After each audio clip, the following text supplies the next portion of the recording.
या ठिकाणी नेताजी सुभाषचंद्र बोस यांचा अगदी थाटाने डौलाने पुतळा या ठिकाणी उभा आहे आणि या परिसरामध्ये आमचे मार्गदर्शक आदरणीय प्रेरणास्थान माजी मंत्री आदरणीय नाथाभाऊ यांची जाहीर सभेचं आयोजन या ठिकाणी केलेलं आहे। मी त्यांचं या ठिकाणी स्वागत करते। या ठिकाणी स्टेजवर उपस्थित असलेले सर्व महाविकास आघाडीचे पदाधिकारी, वेळ कमी असताना सगळ्यांचे नाव घेत नाही, सर्व सन्माननीय पदाधिकारी, उपस्थित असलेले महाविकास आघाडीचे सर्व सदस्य आणि भाऊंना ऐकण्यासाठी आलेले सगळे निष्ठावंत आमचे सगळे सैनिक, आपल्या सगळ्यांना माझा जय महाराष्ट्र। खरं तर 20 तारखेला होऊ घातलेल्या या विधानसभेच्या महाविकास आघाडीकडून उद्धव बाळासाहेब ठाकरे शिवसेना पक्षाकडून मला अधिकृत उमेदवारी मिळालेली आहे। जशी उमेदवारी जाहीर झाली तशी विरोधकांना घाम फुटला आणि त्यांनी सुरुवात केली जयश्री सुनील महाजन नावाच्या व्यक्तीच्या, म्हणजे दुसऱ्या महिलांना शोधण्याची। शोधून आणल्या, एक वाघोऱ्याची शोधली आणि दुसरी एक काय फैसपूरकरची एक शोधली, वाघोची एक, बाहेरच्या जळगाव शहरातल्या पण नाही। त्यांना शोधला, त्यांना फॉर्म भरायला लावला। त्यांना असं वाटतंय जळगाव शहराच्या जनतेला आपण उल्लू बनवू शकतो, पण त्यांना माहिती नाही की हे जळगाव शहर आहे। माझ्या बहिणी आणि माझे बंधू इतके हुशार आहे की ते नंबर 2 बघणार आहे, निशाणी मशाल बघणार आहे आणि 2 नंबरचं बटनच जोरात दाबणार आहे। बटन इतक्या जोरात दाबणार आहे की गल्लीपासून तर दिल्लीपर्यंत त्याचा आवाज जाणार आहे। त्यांना त्यावेळेला कळेल की त्यांनी कितीही डुप्लिकेट पहिला उभ्या केल्या तरी ओरिजिनल ते ओरिजिनल आणि डुप्लिकेट ते डुप्लिकेट, आणि हे जळगावची जनता त्यांना दाखवून देणार आहे। आजपर्यंत आपण पाहिलं की जळगाव शहर हे 10 वर्ष मागे गेलेलं आहे। अहो, माझ्या तरुणांना या ठिकाणी नोकरी नाही, माझे तरुण बेरोजगार झाले, शहर सोडून बाहेर चालले। MIDCचं विस्तारीकरण सोडाच एक प्रकल्प सुद्धा जळगाव शहराला आणू शकले नाही। उलट तरुणांना नोकरी देण्याचं सोडलं आणि रेमंड मधल्या माझ्या भावांना, ज्यांची रोजीरोटी होती, ज्यांनी घरासाठी कर्ज काढलं होतं, ज्यांची मुलांच्या शिक्षणासाठी कर्ज घेतलं होतं, त्यांना मात्र बाहेर काढलं।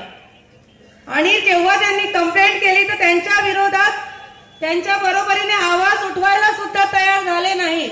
असं या जळगाव शहरामध्ये चालू आहे। जर माझ्या तरुणांच्या पाठीशी तुम्ही उभे राहत नसाल तर या जळगाव शहरामध्ये कोणत्या दुसऱ्या गावावरून आलेला आमदार चालणार नाही।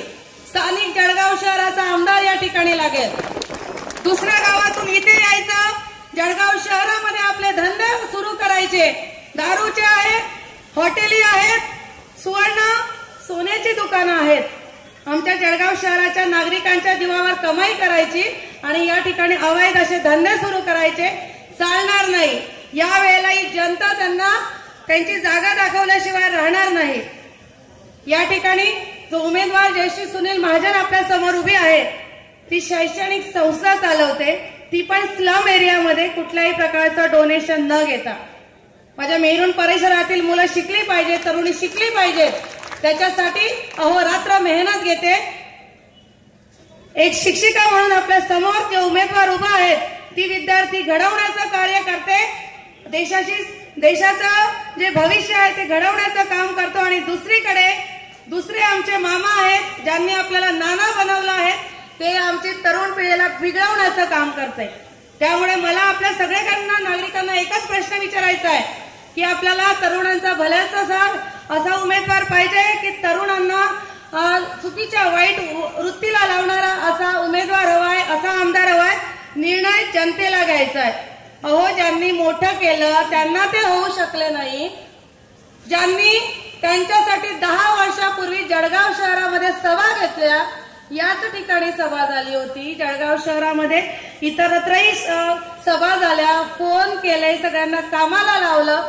ज्यांच्या नावावर ते निवडून आले अशा आमच्या भाऊंना झाले नाही, नाथा भाऊंना, जळगाव शहराच्या जनतेला काय होणार?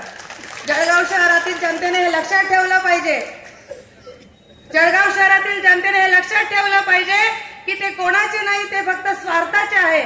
स्वार्थापोटी काम करतात आणि स्वार्थापोटीच त्यांना पुढची उमेदवारी हवी आहे. इतके घाबरले स्त्रियांना, महिलेला, की वेगवेगळ्या आमच्या बहिणींचे कार्यक्रम घ्यायला लागले. ब्युटी पार्लरचे कार्यक्रम असेल, आता नवीन साड्या वाटप सुरू केलेलं आहे. पण आमच्या बहिणी त्याला भीक घालणार नाही. आमच्या बहिणींना साडी नको आहे, आमच्या बहिणींना सुरक्षितता हवाय, सुरक्षा हवी आहे.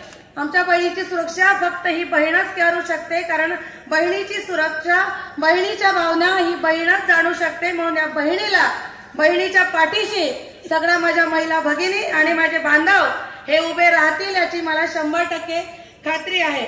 या ठिकाणी आम्हाला ज्यांनी पाठिंबा दिला, ज्या संघटनांनी पाठिंबा दिला, त्यांचे मनपूर्वक मी आभार व्यक्त करते. सर, महापौर असताना दीक्षाभूमीसाठी हुडको येथे 10 एकर जागा जी आहे ती आपण आरक्षित करून ठेवली आहे.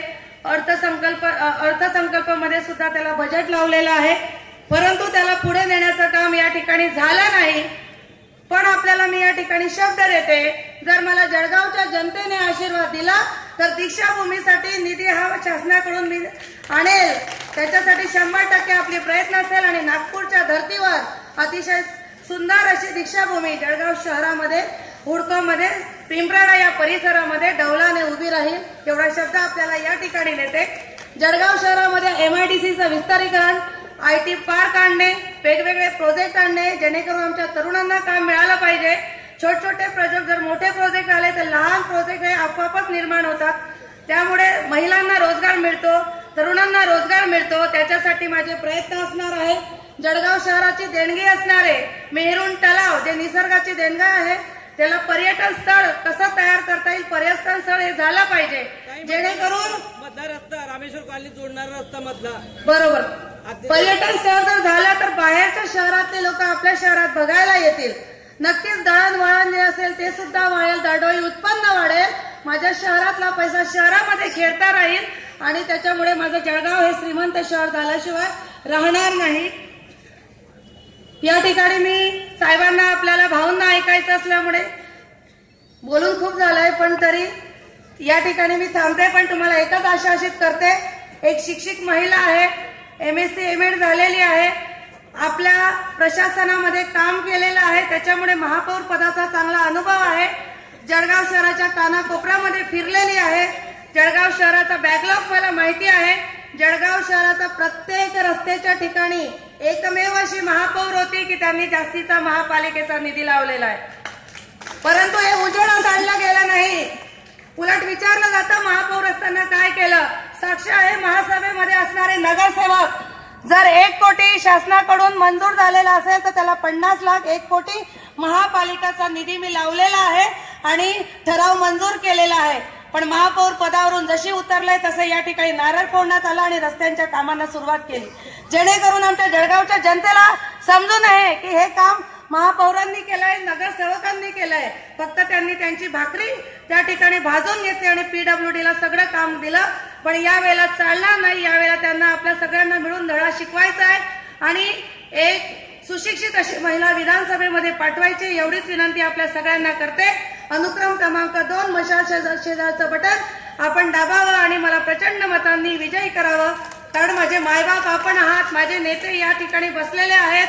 कारण 11 ते 18 पर्यंत सगळे ग्राउंड बुक करून टाकले. तितकी भीती त्यांना आमच्या वरिष्ठ नेत्यांची होती की ते जर आले तर आपल्याला काहीतरी बोलतील, निगेटिव्ह वातावरण, नरेटिव्ह तयार करतील, म्हणून पूर्ण जे ग्राउंड होते 11 ते 18 पर्यंत बुकिंग करून टाकले. आजपर्यंत त्यांचा एकही नेता त्या ठिकाणी आला नाही.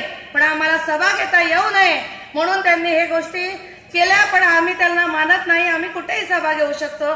जळगाव शहरात थोडी जागा कमी आहेत. आपण सगळ्यांनी आशीर्वाद दिला तर नक्कीच विधानसभेमध्ये जाईल आणि जळगाव शहराचा आवाज त्या ठिकाणी दुमदुमेल.